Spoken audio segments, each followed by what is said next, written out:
ये परसेप्शन भी है और आरोप भी है।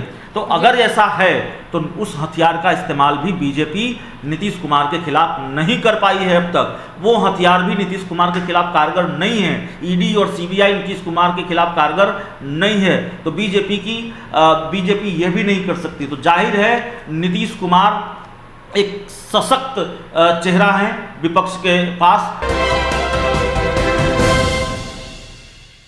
नमस्कार, आप देख रहे हैं सिटी पोस्ट लाइव और मैं हूं आपके साथ पूजा शर्मा। मुख्यमंत्री नीतीश कुमार दिल्ली दौरे पर गए हुए हैं और आज कांग्रेस के नेता राहुल गांधी से भी मुलाकात की है। कांग्रेस के राष्ट्रीय अध्यक्ष मल्लिकार्जुन खड़गे के घर पर ये मुलाकात हुई। मुलाकात के दौरान जब राहुल गांधी बाहर निकले तो मीडिया से बातचीत करते हुए उन्होंने कहा है कि नीतीश कुमार की जो पहल है वो काफ़ी अच्छी पहल है, ऐतिहासिक कदम उठाया गया है मुख्यमंत्री नीतीश कुमार के द्वारा अपोजिशन को लेकर, और इन नेताओं की मुलाकात कह सकते हैं कि देश की राजनीति के लिए काफ़ी अहम बात है।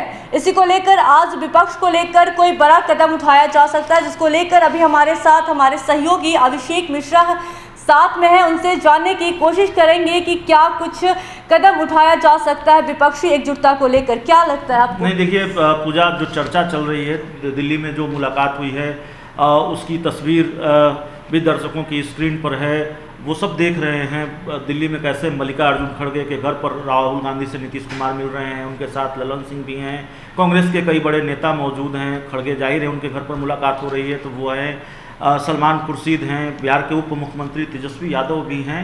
तो इस बार कॉन्क्रीट लेवल पर कुछ करने की तैयारी है, और जो मेरी राजनीतिक समझ थोड़ी बहुत है वो ये कहती है कि विपक्षी एकजुटता की जो मुहिम है उसको एक परसेप्शन ने भी बड़ा नुकसान पहुंचाया पिछले दिनों, और परसेप्शन ये बनाया गया, ये प्रचारित किया गया नीतीश कुमार के राजनीतिक विरोधियों की तरफ से कि जो नीतीश कुमार के माफ़ कीजिएगा, जो नीतीश कुमार ने अभियान शुरू किया बिहार से, दिल्ली में जाकर विपक्ष के जिन नेताओं से मिले, कांग्रेस सबसे बड़ी पार्टी है, राष्ट्रीय पार्टी है बीजेपी के बाद, तो कांग्रेस के नेताओं ने भाव नहीं दिया। राहुल गांधी ने भाव नहीं दिया, सोनिया गांधी ने भाव नहीं दिया नीतीश कुमार को, और कहा यह गया कि सोनिया गांधी ने तो फोटो तस्वीर भी खिंचवाने से मना कर दिया, इसलिए तस्वीर भी नहीं आई। जबकि सोनिया गांधी से मिलने लालू यादव को लेकर नीतीश कुमार गए थे। उसके बाद ये परसेप्शन बनाया गया कि नीतीश कुमार की विपक्षी एकजुटता की धार कमज़ोर पड़ी है। देखिए, धार कमज़ोर पड़ी है, मजबूत हुई है, ये 2024 में तय होगा। लेकिन इस परसेप्शन को खारिज करने की कोशिश जरूर है, पूरी तरह से ये परसेप्शन खारिज हो जाए। और आज जो मीटिंग चल रही है, जिस तरह से राहुल गांधी मौजूद हैं, मल्लिकार्जुन मौजूद हैं, एक छत के नीचे नीतीश कुमार मौजूद हैं, ललन सिंह मौजूद हैं, नीतीश कुमार के साथ जो मंत्री हैं कैबिनेट में वो मौजूद हैं, तेजस्वी यादव मौजूद हैं, तो ये मैसेज देने की कोशिश है कि इस बार हम लोग कंक्रीट लेवल पर कुछ कर रहे हैं। दूसरी बात यह है कि नीतीश कुमार के बारे में जेडीयू ने कई बार कहा है, और नीतीश कुमार ने भी कहा है कई बार कि वो प्रधानमंत्री पद के दावेदार या उम्मीदवार नहीं हैं। लेकिन जेडीयू ने कहा है पार्टी की राष्ट्रीय कार्यकारिणी की बैठक के बाद कि नीतीश कुमार विपक्षी एकजुटता का चेहरा जरूर हैं। ये जो चर्चा चल रही है, ये जो खबर आ रही है, जो आपने कहा कि शाम होते होते कोई बड़ी खबर विपक्षी एकजुटता को लेकर आ सकती है, नीतीश कुमार का भी बयान है, अंतिम दौर की बातचीत हो चुकी है। तो नीतीश कुमार के बारे में चर्चा है कि वो यूपीए के माफ़ कीजिएगा संयोजक बनाए जा सकते हैं, कन्वीनर बनाए जा सकते हैं। कांग्रेस को अगर चेयरपर्सन बनना है, कांग्रेस की तरफ से कोई चेयरपर्सन होगा यूपीए का, तो आप नीतीश कुमार को नज़रअंदाज करके नहीं चल सकते, नीतीश कुमार के कद को छोटा करके नहीं चल सकते। नीतीश कुमार वो चेहरा है जिसने हमेशा चुनौती दी है भारतीय जनता पार्टी को, हमेशा चुनौती दी है नरेंद्र मोदी को, अमित शाह को। नरेंद्र मोदी भारतीय जनता पार्टी के चाणक्य माने जाते हैं, लेकिन नीतीश कुमार ने बीजेपी को कितनी बार गच्चा दिया है आप बताइए। नीतीश कुमार के सामने भारतीय जनता पार्टी का हर दाव फेल है। और देखिए, हम नहीं कर रहे हैं, भारतीय जनता पार्टी के जो राजनीतिक विरोधी हैं वो इल्ज़ाम लगाते हैं कि नीतीश कुमार माफ़ कीजिएगा बीजेपी या केंद्र सरकार सीबीआई और ईडी का इस्तेमाल अपने राजनीतिक दुश्मनों के लिए करती है। तेजस्वी यादव पर अगर सीबीआई ईडी का शिकंजा कसा है, लालू परिवार पर कसा है और विपक्ष के दूसरे नेताओं पर कसा है, तो इस तरह के इल्ज़ाम भारतीय जनता पार्टी और केंद्र सरकार पर लगते हैं।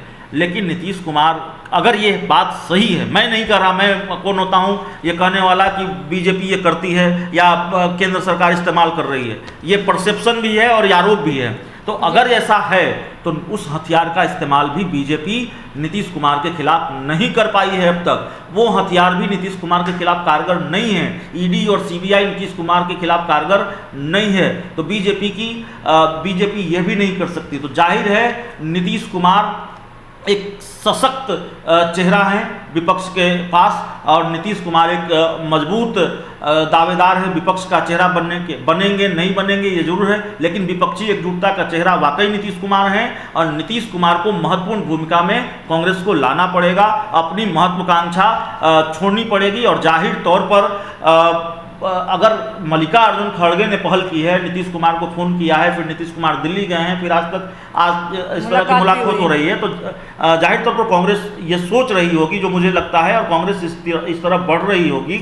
और जो राजनीतिक दल, विपक्ष के जो दल नीतीश कुमार और यूपीए का हिस्सा बनना चाहते होंगे या बनेंगे, उन दलों में ज़्यादातर दलों की राय यही होगी, मेरे ख्याल से, मेरी समझ से, कि नीतीश कुमार को महत्वपूर्ण भूमिका में आगे किया जाए। प्रधानमंत्री कौन होगा नहीं होगा, प्रधानमंत्री पद के चेहरा को आगे करके भी चुनाव लड़ेगी या नहीं लड़ेगी, यूपीए विपक्ष लड़ेगा नहीं लड़ेगा, इसमें भी संशय है। लेकिन नीतीश कुमार प्रधानमंत्री बने न बने, उम्मीदवार हों, दावेदार हों न हों, लेकिन नीतीश कुमार को एक महत्वपूर्ण भूमिका देनी पड़ेगी। और बहुत आम सी समझ है, कोई रॉकेट साइंस नहीं है, और इसीलिए चर्चा चल रही है कि यूपीए के कन्वीनर बनाए जा सकते हैं, और शायद बनाए भी जा सकता है। आप जो कह रही है बात सही हो जाए, देर रात तक ये खबर भी आ जाए।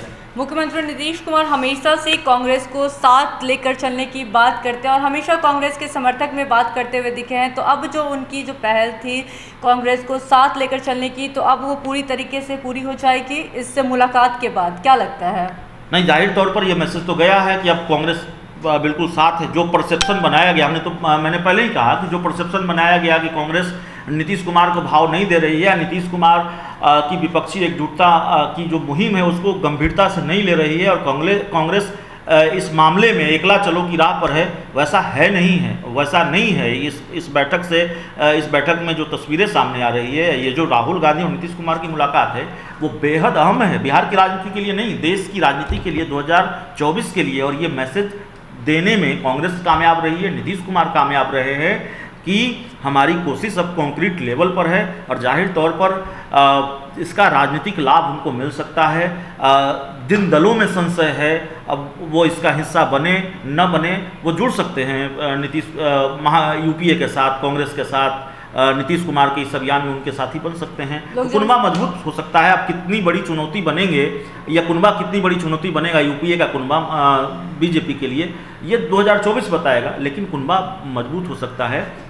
लोक जनशक्ति पार्टी रामविलास के राष्ट्रीय अध्यक्ष चिराग पासवान वो भी कह रहे हैं, जो मुख्यमंत्री नीतीश कुमार जो चाहते हैं विपक्षी एकजुटता, वो कभी भी पूरी नहीं हो सकती है। मुख्यमंत्री नीतीश कुमार कोई भ्रम में नहीं रहे, ऐसा कहना है चिराग पासवान का। इस पर आप क्या कुछ कहना चाहेंगे? देखिए, चिराग पासवान कहाँ खड़े हैं ये बताने की जरूरत नहीं है। चिराग पासवान और भारतीय जनता पार्टी के बीच अब बहुत दूरी नहीं है। आधिकारिक ऐलान नहीं हुआ है गठबंधन का, लेकिन तकरीबन ये तय माना जा रहा है 3 उपचुनावों में मदद की, और ये माना जा रहा है कि वो बीजेपी के साथ जाएंगे, तो जाहिर है वो बीजेपी की लाइन लेंगे। और अगर उनका बीजेपी के साथ जाना तय नहीं भी होता, तो आप जानते हैं नीतीश कुमार और चिराग पासवान के बीच के सियासी रिश्ते कैसे हैं। मैं तो कहता हूँ 36 का नहीं 72 का आंकड़ा है, और इतनी तलखी है कि भी मौका हमले का नहीं छोड़ते हैं। तो चिराग पासवान कहेंगे क्या? जाहिर तौर पर चिराग पासवान अपने अंदाज पर उन्होंने निशाना साधा है, लगातार कह रही है। लेकिन जो मैंने समझा है कि अभी देखिए लोकसभा चुनाव में बहुत वक्त बाकी है, और उससे पहले इतना पहले ये कह देना कि नीतीश कुमार की विपक्षी एकजुटता की मुहिम कोई काम नहीं आएगी, या नीतीश कुमार कम, इतने हल्के में लेना विपक्ष को और उस पर आकलन करना जल्दबाजी होगी। क्योंकि ये हमने देखा है, ये मेरा अनुभव है, 2020 के विधानसभा चुनाव से कुछ महीने पहले तेजस्वी यादव को लेकर यही कहा जा रहा था कि ये एक तरफा लड़ाई है, और तेजस्वी यादव बिल्कुल अकेले हैं। तेजस्वी यादव या आरजेडी या उस समय जो भी महागठबंधन था वो बुरी तरह हारेगा, लेकिन तेजस्वी यादव ने बिल्कुल चैलेंज दिया। 2020 का मैच हुआ तो महीनों पहले ये नहीं कहा जा सकता कि विपक्षी एकजुटता की मुहिम कोई रंग नहीं लाएगी, कोई चुनौती नहीं है, नीतीश कुमार को हल्के में लेना, कांग्रेस को हल्के में लेना, ये सही नहीं होगा। जब गए थे विपक्षी एकजुटता को लेकर दिल्ली, तब तो सफल नहीं हुए थे, लेकिन इस बार सफल होने का उम्मीद कर सकते हैं। नहीं, सफल नहीं हुए थे ये नहीं कहा जा सकता। मुलाकात की उन्होंने और उसके बाद बिहार में समाधान यात्रा पर रहे नीतीश कुमार, दूसरी वजहों से व्यस्त रहे। आप ये कह भी सकती हैं, जो दूसरे लोगों ने आरोप लगाया नीतीश कुमार के राजनीतिक विरोधियों ने, कि थोड़ी सुस्ती नजर आई, थोड़ी रफ्तार धीमी नजर आई विपक्षी एकजुटता की, लेकिन ये खत्म नहीं हुई थी और नीतीश कुमार को ये करना था, उन्होंने आज किया है। कांग्रेस के जो बड़े नेता हैं राहुल गांधी, मल्लिकार्जुन खड़गे, उन नेताओं से मुलाकात की है। तो ये थे हमारे साथ हमारे सहयोगी अभिषेक मिश्रा। हमने विपक्षी एकजुटता को लेकर तमाम मुद्दों पर चर्चा की, क्या कुछ निकल कर आया ये आपने देखा। तो फिलहाल के इस रिपोर्ट में बस इतना ही। तमाम छोटी बड़ी खबरों के लिए बने रहें सिटी पोस्ट लाइव के साथ। इस वीडियो को लाइक करें, शेयर करें और चैनल को सब्सक्राइब करना ना भूलें। धन्यवाद।